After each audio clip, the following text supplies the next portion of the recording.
गुरु ब्रह्म महिमा अलेख शरण। नमस्कार दर्शक वृंद, आपण मानंकु आजिर राशिफल कार्यक्रम मु एस कुमार स्वागत जनाऊँगी। प्रतिदिन निजर राशिफल जानिबा पाई गुरुकृपा यूट्यूब चैनल को सब्सक्राइब करंतु और पाखरे थिबा बेल आइकन को प्रेस करी ऑल नोटिफिकेशन ऑन करी दियंतु, जहा फଳରେ आमे जेतेबेले वीडियो अपलोड करिवो प्रथमे आपण वीडियो देखि पारिबे। आमर यही वीडियो रे आपण संपूर्ण पंचांग सहित मेष ठारू मीन पर्यंत 12 गोटी राशिर राशिफल विषय रे जानि पारिबे। वीडियो को दयाकरी शेष पर्यंत देखंतु। वीडियोटी भल लागिथिले वीडियो को लाइक करंतु एवं आपणक प्रियजन पाखु शेयर करी जणांतु। एबे आसंतु जानिबा आज दिनर संपूर्ण पंचांग विषय। आज 2026 मसीहा फेब्रुआरी मास 6 तारिख शुक्रवार, दिल्ली स्वराब्द सन 1433 साल, स्वाधीन भारताब्द 79 वर्ष।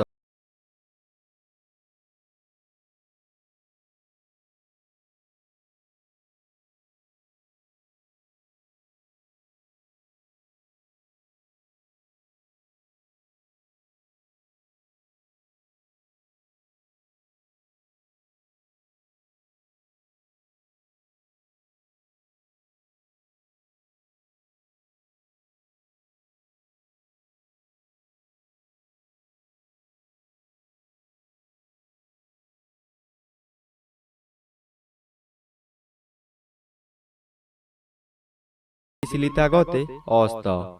आज कन्या चंद्र 60 दंड, हस्ता नक्षत्र शेष रात्रि 3 घंटा 4 मिनिट पर्यंत।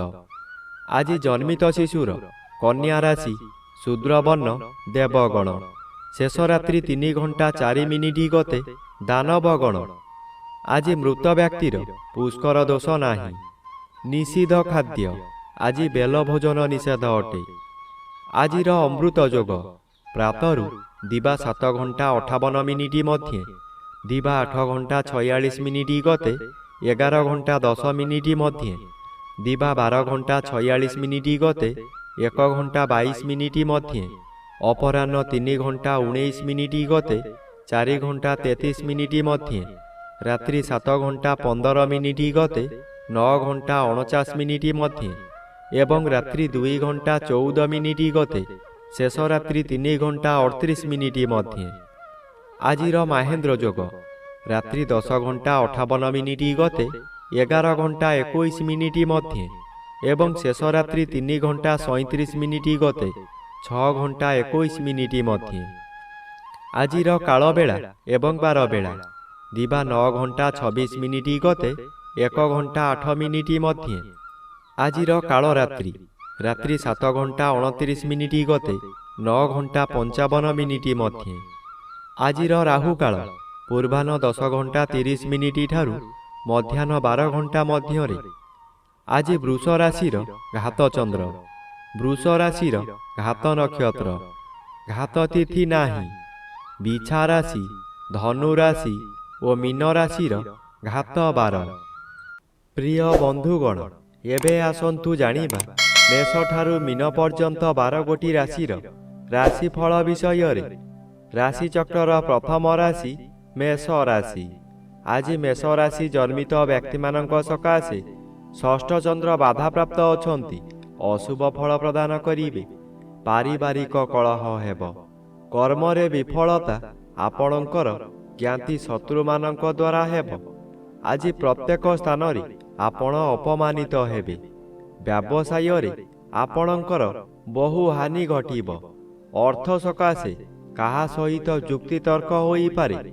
व्यवसाय रे बहुत क्षति होई आपणकर मथा विचलित होई जीव। आज विद्यार्थी मानकर ज्ञान लोप हेब। एबे आसंतु जानिबा राशि चक्रर द्वितीय राशि वृष राशि विषय रे। आज वृष राशि जन्मित व्यक्ति मानक सकाशे घात चंद्र भोग हेउछि। घात चंद्र सर्वदा अशुभ कराइब। घात नक्षत्र अशुभ को वृद्धि कराइब। आज घरे बाहरे प्रत्येक स्थान रे आपण अपदस्थ हेबे। आपणकर बहु परिमाणर व्यय हेब। शरीर असुस्थ रहिब। ମଥା ବିଚଳିତ ହେବା କାରଣରୁ ରାସ୍ତା ଦୁର୍ଘଟଣା ମଧ୍ୟ ହୋଇପାରେ। ଆଜି ନିଜ ମନକୁ ଶାନ୍ତ ନ କଲେ ନିଜକୁ ନିଜେ ଦଣ୍ଡ ଦେଇ ହଇରାଣ ଓ ଲୋକଅସା ହୋଇପାରନ୍ତି। ଏବେ ଆସନ୍ତୁ ଜାଣିବା ରାଶିଚକ୍ରର ତୃତୀୟ ରାଶି ମିଥୁନ ରାଶି ବିଷୟରେ। ଆଜି ମିଥୁନ ରାଶି ଜନ୍ମିତ ବ୍ୟକ୍ତିମାନଙ୍କ ସକାଶେ ଅଷ୍ଟମର ବି ବାଧାପ୍ରାପ୍ତ ଅଛନ୍ତି। ଅଶୁଭ ଫଳ ପ୍ରଦାନ କରିବେ ନାହିଁ। ଚତୁର୍ଥ ସ୍ଥାନରେ ଚନ୍ଦ୍ର ଗୋଚର କରୁଛନ୍ତି, ଶୁଭ ଫଳ ପ୍ରଦାନ କରିବେ। ଆଜି ହଠାତ୍ କୌଣସି ସ୍ଥାନରୁ ଶୁଭ ଖବର ପାଇ ବିଦେଶ ଯାତ୍ରା କରିପାରନ୍ତି। ମନରେ ଆନନ୍ଦ ଉତ୍ସାହ ଭରି ଉଠିବ। ପୂର୍ବ ଶତ୍ରୁମାନେ ଆପଣଙ୍କୁ ଦେଖି ଭୟ କରିବେ। କୌଣସି ବନ୍ଧୁଙ୍କ ଦ୍ୱାରା ଆପଣ ଉନ୍ନତି ପଥରେ ଆଗେଇ ଚାଲିବେ। ହଠାତ୍ ଅର୍ଥ ବ୍ୟୟ ହେଲେ ମଧ୍ୟ କୌଣସିଠାରୁ ଅର୍ଥ ମିଳିଯିବ। ଆପଣ ଖୁସିରେ ରହିବେ। ଏବେ ଆସନ୍ତୁ ଜାଣିବା ରାଶିଚକ୍ରର ଚତୁର୍ଥ ରାଶି କର୍କଟ ରାଶି ବିଷୟରେ। ଆଜି କର୍କଟ ରାଶି ଜନ୍ମିତ ବ୍ୟକ୍ତିମାନଙ୍କ ସକାଶେ ତୃତୀୟ ଚନ୍ଦ୍ର ବାଧାପ୍ରାପ୍ତ ଅଛନ୍ତି। ଅଶୁଭ ଫଳ ପ୍ରଦାନ କରିବେ। ଆଜି ହଠାତ୍ କେଉଁଠାରୁ ଦୁଃଖଦାୟକ ଖବର ପାଇ ବାଧ୍ୟ ହେବେ ଧନ ବ୍ୟୟ କରିବାକୁ। ମନୋବଳ କମିଯିବା କାରଣରୁ ସ୍ୱାସ୍ଥ୍ୟରେ ଅବନତି ଦେଖାଦେବ। ପରିବାର ମଧ୍ୟରେ କାହାରି ଶରୀର ଅସୁସ୍ଥ ରହିପାରେ। ଆଜି ଯେକୌଣସି କାର୍ଯ୍ୟ କରିବା ପୂର୍ବରୁ ନିଜକୁ ନିଜେ ବାଧା ଦେବେ। ସ୍ୱାମୀ ସ୍ତ୍ରୀ ହେଉ କିମ୍ବା ନିଜ ସହକର୍ମୀମାନଙ୍କ ସହ ହେଉ କିଛି ଅପ୍ରୀତିକର ପରିସ୍ଥିତି ଉପୁଜିପାରେ। ଏବେ ଆସନ୍ତୁ ଜାଣିବା ରାଶିଚକ୍ରର ପଞ୍ଚମ ରାଶି ସିଂହ ରାଶି ବିଷୟରେ। ଆଜି ସିଂହ ରାଶି ଜନ୍ମିତ ବ୍ୟକ୍ତିମାନଙ୍କ ସକାଶେ ଦ୍ୱିତୀୟ ସ୍ଥାନରେ ଚନ୍ଦ୍ର ଗୋଚର କରୁଥିବାରୁ ଅଶୁଭ ଫଳ ମିଳିବ। ଆପଣଙ୍କ କାର୍ଯ୍ୟକୁ ବନ୍ଧୁମାନେ ସମାଲୋଚନା କରିବେ। ଦ୍ୱିତୀୟ ଗୃହ, ଧନ ଗୃହ ଓ ପରିବାର ଗୃହ ହୋଇଥିବାରୁ ଆପଣଙ୍କ ନିଜ ଲୋକମାନେ ଶତ୍ରୁତା କରିବେ। ବହୁ ଅର୍ଥ ବ୍ୟୟ କରାଇ ଆପଣଙ୍କୁ ବର୍ବାଦ କରାଇଦେବେ। ଆପଣ ହତୋତ୍ସାହ ହୋଇପଡ଼ିବେ। ପିଲାମାନେ ଆପଣଙ୍କର ନିର୍ଦ୍ଦେଶର ବିପରୀତ କାର୍ଯ୍ୟ କରି ବହୁ ସ୍ଥାନରେ ଅପମାନିତ କରିବେ। ଏବେ ଆସନ୍ତୁ ଜାଣିବା ରାଶିଚକ୍ରର ଷଷ୍ଠ ରାଶି କନ୍ୟା ରାଶି ବିଷୟରେ।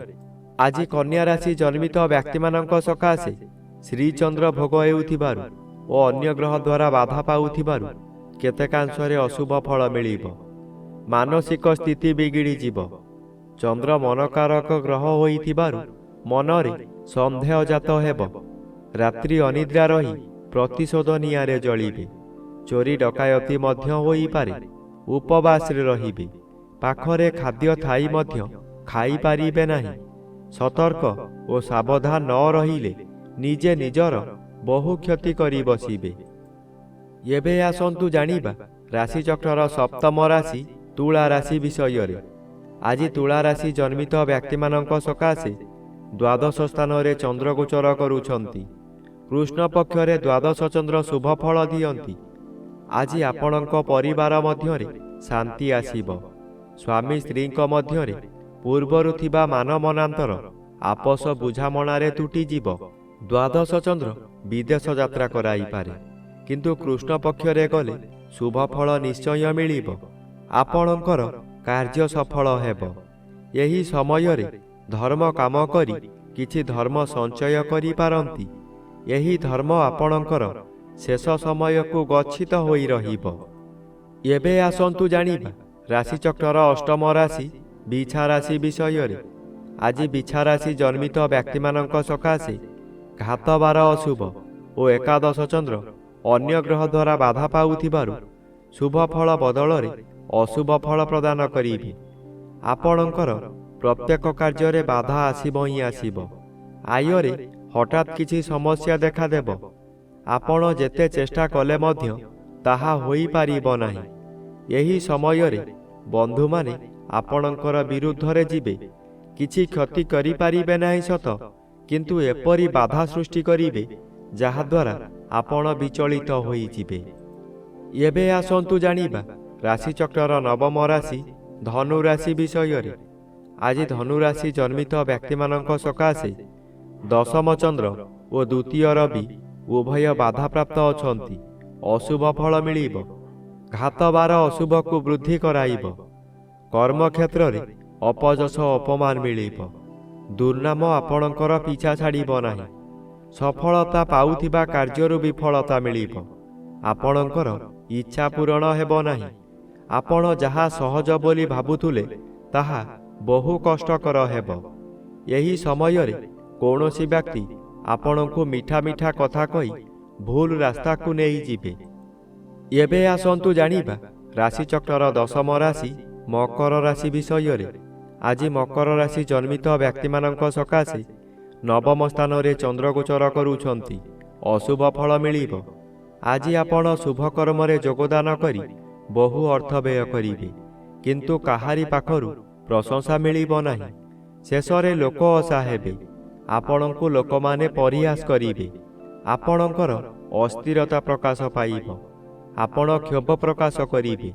ମନରେ ଦୁର୍ବଳତା ପ୍ରକାଶ ପାଇବ। ଆପଣ ଧର୍ମ କରିବାକୁ ଚାହିଁ ମଧ୍ୟ କରିପାରିବେ ନାହିଁ। ଏବେ ଆସନ୍ତୁ ଜାଣିବା ରାଶିଚକ୍ରର ଏକାଦଶ ରାଶି କୁମ୍ଭ ରାଶି ବିଷୟରେ।